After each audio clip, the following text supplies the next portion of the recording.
దాసరి ఆ సాహసం చేయకపోతే నిక్షేపంగా ఉండేవాడు. కేవలం మధుమేహం తప్ప మరే ఆరోగ్య సమస్యలు లేని దాసరి ఆరోగ్యం ఎందుకంత వేగంగా విషమించింది? చాలామంది సందేహం ఇదే. దాసరి కుమార్తె హిమాలయ దీనికి కొన్ని కారణాలు వివరించారు. ఆమె మాటల్ని బట్టి 75 ఏళ్ల వయసులో దాసరి బరువు తగ్గడం కోసం చేసిన సాహసమే తన ప్రాణం మీదకు తెచ్చింది.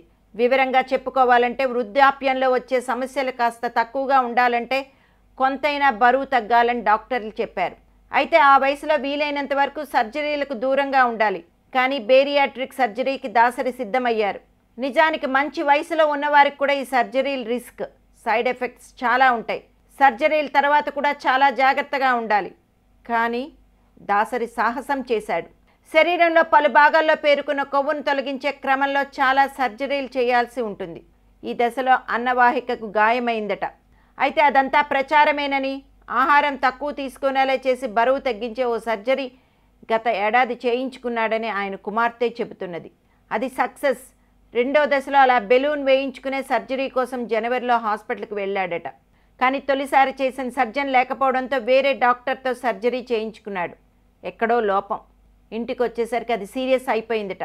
మళ్ళీ హాస్పిటల్కి వెళ్తే సర్జరీ ఫెయిల్ అయిందని చెప్పారట. అన్నవాహికలో రంధ్రం పడిందన్నారట. ఊపిరితిత్తుల్లో నీరు చేరిపోయిందట. ఇక కార్పొరేట్ ఆసుపత్రుల సంగతి తెలుసు కదా. చివరకు దాసరి కూడా ఆ మాయలో చిక్కుకుపోయాడు. సర్జరీల మీద సర్జరీలు.